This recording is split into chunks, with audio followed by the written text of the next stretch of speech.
The grocery store looked like a dream from the outside. Glass windows gleamed beneath the morning sun, posters of smiling families clutched baskets of fresh produce, and bright slogans were plastered across the entrance. Where community comes first. Customers walked in with their carts, greeted by the scent of warm bread from the bakery and the comforting hum of background music promising that everything here was wholesome and fair. But if you stepped beyond the cheerful posters and polished aisles, you'd see something else entirely. The workers moved like shadows, their voices low, their bodies tired. Behind the forced politeness of "have a nice day" and "welcome in" was the truth. People were running on empty. At Register 5 stood Keisha. She was only 23, but the weight of her life made her seem older than she was. Her uniform was pressed, her curly hair tied neatly back, and her lips carried the faintest trace of a smile, the kind of smile customers had come to depend on. She was the girl who never forgot a regular's name, who bent down to talk to children as she scanned cereal boxes, who always managed a soft laugh when someone told her a joke, even if she'd heard it 100 times before. Yet today, as she dragged her scanner across cans and bottles, her left arm told a story her mouth refused to. Wrapped in an old bandage, the arm hung stiff against her body. The fabric had gone loose at the edges, a faint stain of faded red showing where the wound hadn't fully healed. She cradled it close, working only with her right hand, balancing bags with the skill of someone who couldn't afford to slow down. Her coworkers whispered about her when they thought she wasn't listening. "She's here every day, double shifts. Doesn't she ever say no?" one asked as they stacked boxes in the back. Another replied, "You say no around here, you're gone. She's just do a tea, though." And what we're all afraid to. Still, Keisha never complained. Every morning, she showed up before the doors opened, clocked in before the sun rose, and stayed long after closing. Customers saw a dedicated cashier. What they didn't see was the exhaustion in her eyes, the way her shoulders sagged when she thought no one was watching, or the way her good hand trembled as she reached for the next item. The line at her register stretched long the way it always did. People liked coming to her lane. She moved quickly, made conversation, and never lost her calm. A man in a gray coat handed over a basket filled with groceries and paused as she scanned. His eyes fell on her arm, then lingered. "Why are you working with an arm like that?" he asked, his voice casual but curious, cutting through the steady rhythm of beeps and bagging. For a moment, Keisha froze. She could feel the weight of the question pressing on her chest.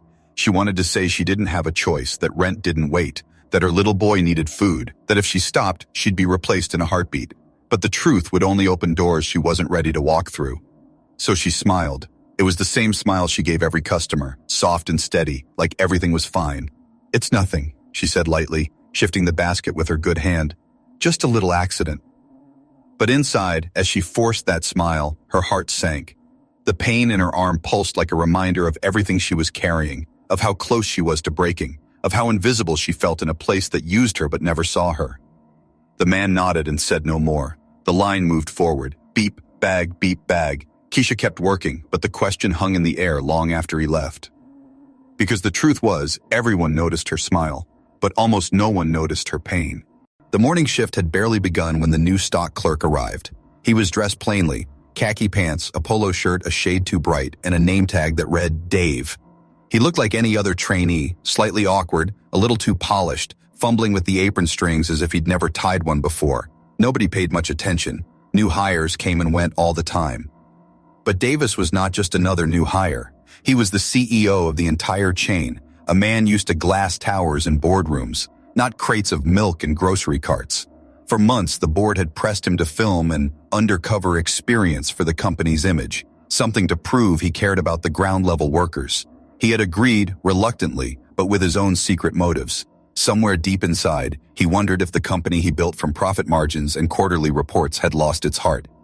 So there he was, hiding in plain sight among the workers he rarely saw, wearing borrowed clothes, carrying a clipboard he didn't know how to use. His first assignment was simple: help in the front, bagging groceries.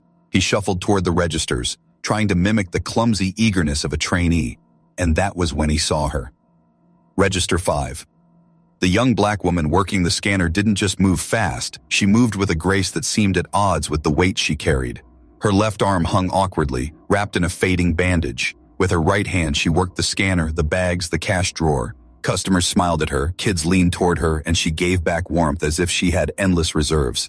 But Davis noticed the stiffness in her shoulders, the way she bit her lip when she thought no one was looking.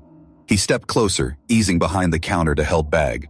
Their eyes met for the first time, and she gave him the same smile she gave every customer. Bright, practiced, tired. "You're new?" she asked softly, sliding a box of cereal across the scanner with one hand. "Yeah," Davis replied, adjusting his apron. "First day, trying not to mess up too much." She chuckled faintly, and for a second her smile felt real. "Don't worry, everyone messes up their first day. Just keep up and you'll be fine." He reached for the bags, clumsy with the rhythm, but she didn't criticize. She didn't even slow down. She just kept moving, one hand against the tide of groceries. And that was when he leaned closer, lowering his voice. "Do you need help with that arm?" Her eyes flickered for the briefest second, something unspoken passing through them. She hesitated, then shook her head. "No, I'm okay." But Davis could tell she wasn't. The bandage wasn't fresh. The arm looked swollen, stiff, as if she'd been pushing herself far too hard. He scribbled a note in the tiny pad tucked into his apron pocket, careful not to let her see. As the line thinned, he kept watching her, helping quietly, studying every move. Customers left smiling, but the moment they were gone, her face slipped back into something hollow, her eyes scanning the floor as if bracing for the next wave. At one point, when a customer asked her how long she'd been there that day, she laughed and said lightly, "Oh, just since opening." But Davis glanced at the schedule pinned near the manager's office later that day and froze. Her name was everywhere. Morning, afternoon, night, repeated, circled, double shifts stacked like a punishment. Something twisted in his chest. He came undercover for a story to polish the brand. Instead, he had stumbled into something darker, something that smelled like exploitation. When he returned to the floor, Keisha was still there, still smiling, still scanning with one hand. But to Davis, that smile no longer looked like kindness. It looked like survival. And for the first time in years, the CEO felt something he hadn't expected. Guilt. The break room smelled faintly of burnt coffee and overused microwaves. Fluorescent lights buzzed overhead, flickering just enough to make the walls feel closer than they were. Davis, still Dave in his disguise, sat at the corner of a long table, clutching a paper cup of bitter coffee. Around him, employees slouched in their chairs, eating hastily packed lunches or scrolling through their phones in silence. He kept his head down, listening. The best way to learn the truth, he knew, was to let people talk when they thought no one important was listening. It didn't take long. "She's still at the register?" a young stalker whispered, unwrapping his sandwich. "Didn't she close last night?" Another worker, older, shook her head. "She did. Then she was here again when I clocked in at 6 this morning. Poor thing's been pulling doubles for weeks." The first worker frowned. "Why doesn't she say something?" The older woman lowered her voice. "You know why. You speak up, you're gone. Management'll just cut your hours until you quit. She's got a kid, I heard, a little boy. She can't afford to lose this job."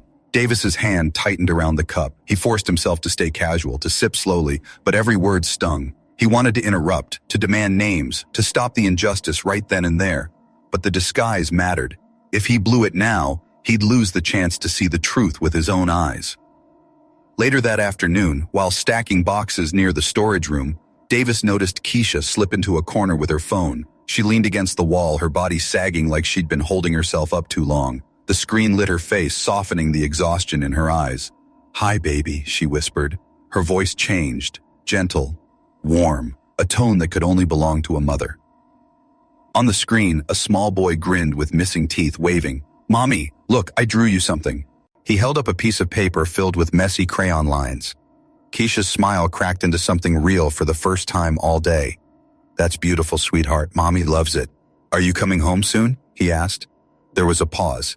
Keisha's eyes flicked toward the door as if afraid of being caught. Then she swallowed and said softly, "Not tonight, baby. Mommy has to stay a little longer, but I'll see you in the morning, okay?" The boy's smile faltered, but he nodded. "Okay, Mommy. I love you." "I love you more," she whispered, kissing the screen before the call ended. Davis turned away, his throat tight. He had children of his own, grown now, but he remembered the days of bedtime stories, of soccer practices, of sitting in the stands just to wave when his daughter looked up. And here was Keisha, sacrificing every piece of herself just to keep her child fed, her pain hidden behind that smile she wore for strangers. When she came back out, her face was composed again. She walked past Davis with her chin lifted, as if nothing had happened. But he had seen it, the fracture beneath the mask. That night, he lingered by the schedule board, pretending to study the shifts. Her name leapt out at him again and again. Morning, evening, closing, reopening. Whole weeks where she barely had a day off. And then he saw it, a note scribbled in the corner. "Keisha, Cover shifts until further notice. His chest tightened. It wasn't bad luck, it wasn't coincidence, it was deliberate. Someone was keeping her trapped in a cycle no one else dared question. Davis closed his notebook slowly, his mind racing. He had come undercover to find stories of dedication, moments of inspiration. Instead, he had found something rotten in his own company's core. And he knew, if this was what one cashier endured, there were likely dozens more. The hum of fluorescent lights and the steady beeping of registers filled the air as Davis walked toward the manager's office. From the outside, the store looked calm, a machine working in perfect rhythm. But now he knew the truth. Every gear was turning at the cost of people like Keisha, and he was determined to see what powered it. The office door was propped open, and inside sat Mr. Larkin, the store manager. He was a heavy-set man in his 50s, his tie pulled loose, leaning back in a chair that squeaked under his weight. A clipboard lay on his desk, covered in schedules and notes. He sipped from a styrofoam cup and scrolled his phone with the disinterest of someone who thought he owned the place. Davis stepped inside, still disguised as the bumbling new hire. "Hey, sir, I was just checking out the schedule board. I noticed one cashier, Keisha, I think. She seems to be working a lot of doubles." Larkin didn't even look up. "Yeah, and?" Davis hesitated, playing his role carefully. "Just seems rough is all. I mean, she's got a broken arm." That got Larkin's attention. He chuckled, shaking his head. "Kid, let me give you some advice. Don't worry about her. She's fine. Some people are built to take more. She doesn't complain, so we give her the hours. Customers love her smile, and she doesn't stir up trouble. That's rare. You'll learn quick. Around here, if you're quiet and dependable, you'll always have work." The words landed like a slap. Quiet and dependable. Davis felt his jaw tighten, the urge to reveal himself burning in his chest, but he swallowed it down. "So, what if she needs a break?" he pressed. Larkin leaned forward now, eyes narrowing. "Break? Let me tell you something. You give people breaks, they start asking for more. Time off, sick leave, this, that. Pretty soon you've got a store full of lazy workers bleeding you dry. Keisha, she knows better. She knows her place. That's why she's still here." Davis forced a nod, his hand hidden in his pocket where he gripped his small notebook so tightly the edge cut into his palm. He wanted to shout, to call this man out on the spot, but the disguise wasn't ready to come off, not yet. Back out on the floor, he found Keisha again. She was moving slower now, her good arm struggling to keep pace with the steady stream of groceries. Sweat beaded on her forehead. A little girl in line handed her a crumpled dollar for a candy bar, and Keisha bent down, despite the pain in her arm, to smile at her eye level and say, "That's a good choice, sweetheart. Don't eat it all at once." Davis watched her, torn between rage and admiration. Rage at a system that had caged her into this endless cycle, and admiration for the grace she still managed to show. He knew then that this wasn't about a television stunt anymore. This wasn't about company image or quarterly results. This was about humanity, and the fact that somewhere along the line his company had lost it. But he also knew something else. If Larkin was willing to speak so freely, so shamelessly, it meant this wasn't a one-store problem. It was deeper, widespread. And if Keisha's name was being used to keep the machine running here, then how many other names were being used in stores across the country? Davis clenched his jaw and walked back to the break room, scribbling furiously into his notebook.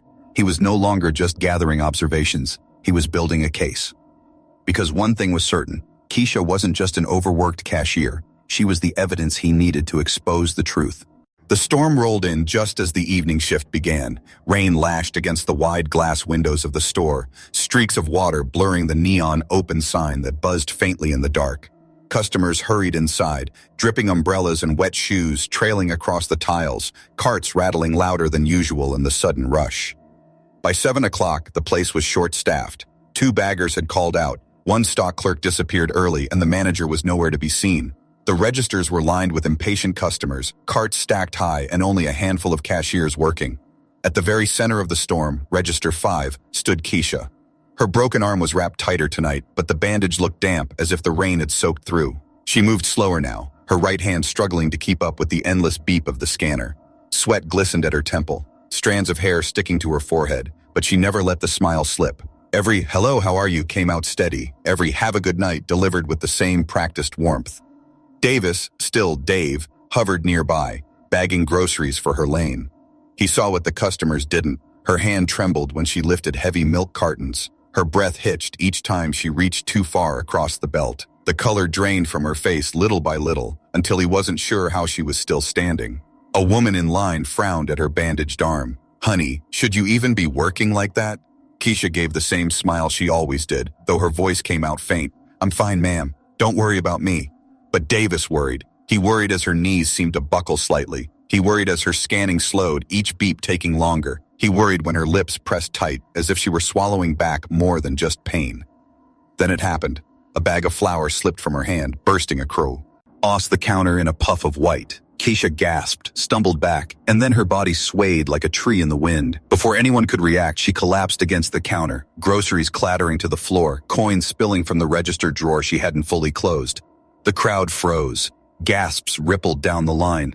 Davis dropped the bags in his hands and rushed forward, catching her just before her head hit the hard tiles. Keisha! Hey, stay with me! His voice cracked with urgency, breaking the calm he'd tried to maintain. Her eyes fluttered open just a sliver. Her lips moved, barely a whisper.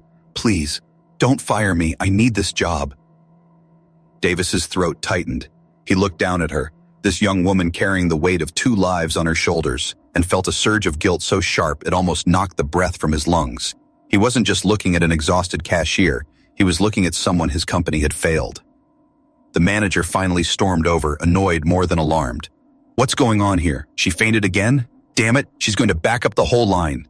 Davis turned slowly, fury flashing behind his disguise. He wanted to rip off the mask right then, to unleash every ounce of authority he had on this man who saw a human being collapse and thought only of lost minutes and delayed customers. But he held himself back. Just barely. Instead, he knelt beside Keisha, holding her steady, whispering so only she could hear. It's okay. You're not alone anymore. I promise you that.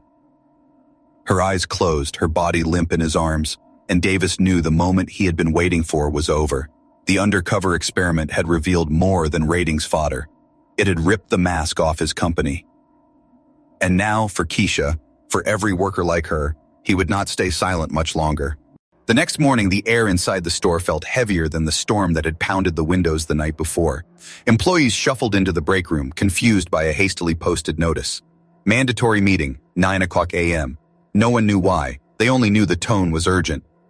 The break room, usually filled with tired chatter and the smell of reheated food, was silent. People sat shoulder to shoulder, eyes darting, whispers rising and falling in nervous bursts. The storm had left leaks in the ceiling, a bucket catching steady drips in the corner. At the front of the room, Mr. Larkin stood stiff, arms crossed. His jaw was tight, his eyes darting toward the door every few seconds. He looked unsettled, though he tried to mask it with authority. Then the door opened and in walked Dave. But this time something was different. Gone was the awkward, bumbling new hire with the cheap polo and too neat apron. The man standing before them carried himself with calm authority, his posture straight, his gaze steady. He removed the cap from his head, set down the notepad he had been carrying for days, and spoke with a voice no one had yet heard. My name isn't Dave. A ripple of confusion swept through the room. My name, he continued, is Michael Davis. I'm the CEO of this company. Gasps broke out. A chair screeched against the floor. The older stock clerk who had whispered about Keisha's endless shifts the day before covered her mouth in shock. All eyes flicked to Keisha, who sat pale and quiet near the back, her arm still wrapped in its worn bandage. Davis's gaze found her, then shifted back to the crowd. I came here undercover to see how this store was really being run. I wanted to understand the daily life of the people who keep our doors open, and what I found, his voice faltered for the briefest second, then sharpened. What I found was unacceptable. He pulled out his notebook, pages crammed with his tight handwriting. I saw employees overworked, ignored, and treated like machines instead of people. I saw schedules designed not for fairness, but for exploitation. And I saw one employee in particular forced to carry more than anyone should. His eyes locked on Keisha again. She dropped her gaze, embarrassed by the sudden attention. Keisha, he said softly, his tone shifting.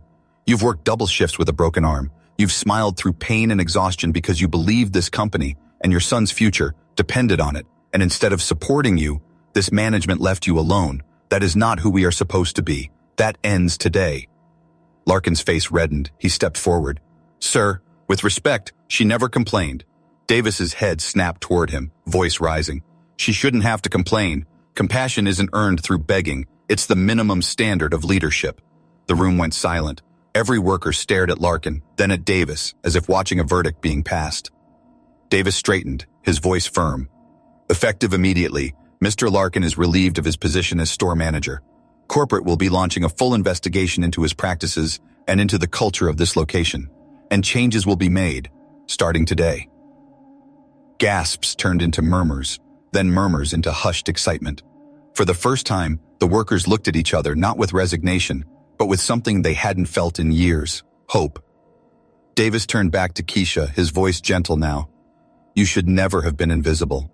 You should never have been left to carry so much alone. You've proven strength beyond measure, but you deserve more than survival. You deserve dignity. Keisha blinked rapidly, her lips parting as if to speak, but no words came. Tears welled in her eyes, quiet and uninvited, and she quickly lowered her head to hide them. The room held its breath, suspended between shock and possibility. For the first time, the smiling posters on the store's walls, the ones that promised community and care, felt like they might mean something real. And Davis knew. The reveal was only the beginning. The hardest work was still ahead. The break room slowly emptied after the meeting, whispers trailing into the aisles like an aftershock. For most employees, the revelation felt surreal. The man bagging groceries beside them yesterday was suddenly the most powerful figure in the company. But for Keisha, it felt like standing on shifting ground. Her body was still sore, her arms still throbbing, yet the weight pressing on her chest felt lighter than it had in months. Davis stayed behind after the others left, waiting as Keisha gathered the courage to approach. She stood in the doorway, her posture small, but her eyes searching. Why did you notice me?" she asked softly, her voice almost breaking. He set down the notebook he had carried everywhere. "Because you reminded me of something I forgot," he admitted, "that this company was built by people with families, struggles, and dreams. Somewhere along the line, I lost sight of that. But you, your strength, your grace under pain, you reminded me of what matters." Her lips trembled as she fought back tears. For months she had swallowed every ache, every insult, every ounce of exhaustion. To be seen now felt like a wound reopening, but one that finally had the chance to heal. Within days, reforms began. Schedules were restructured, ensuring no one was forced into endless doubles. A new policy mandated proper medical leave for injured workers. Paid time off was guaranteed for every employee, regardless of status. And an anonymous hotline was launched so workers could report mistreatment without fear of retaliation. But the biggest change came for Keisha. At the end of that week, Davis called her into the office, not Larkin's office, but one now cleaned of his presence, his nameplate removed from the desk. "Keisha," Davis said, sliding a paper toward her, "I don't want you stuck behind a register forever. You've shown leadership, patience, and resilience most managers can only dream of. I want to offer you a promotion to front-end supervisor. Better pay, fewer hours, more time with your son. Will you accept it?" Her hand hovered above the paper, shaking. She thought of her boy, of the crayon drawings taped to her fridge, of the nights he had fallen asleep waiting for her. Slowly, tears slipped down her cheeks, but this time they were not born of despair. They were tears of release, of something she hadn't allowed herself to feel in years. Hope. "Yes," she whispered. "Yes, I'll accept." Word spread fast. Employees cheered her name in the break room. Customers congratulated her at the registers, and her son, when she told him, wrapped his small arms around her neck and said, "Mommy, now you can come home more." But the story didn't end within those four walls. News outlets caught wind of what had happened. The CEO going undercover, discovering injustice, firing a corrupt manager, and lifting up a single mother who had been overlooked for too long. Interviews followed. Photos of Keisha, smiling now with her son at her side, began to circulate. And soon, her story was no longer just hers. Across the nation, workers in other stores spoke up. Schedules were audited, managers investigated, reforms enforced. The ripple spread further, touching industries far beyond groceries. It became a symbol: the cashier with a broken arm who never gave up, and the CEO who finally decided to listen. On his last visit to the store before returning to headquarters, Davis stood quietly at Register 5. The belt was empty now, the station unmanned. Keisha was at the front, in her new role, guiding a young cashier through their first day with the same warmth she had once shown to strangers. He smiled, a private smile, and thought, this is what it was always supposed to be. The posters still hung in the windows, smiling families, bold slogans, promises of community. But for the first time, Davis believed the words, because behind the glass, beyond the polished illusion, the people inside were no longer invisible. And it all began with one young woman, standing tall despite her broken arm,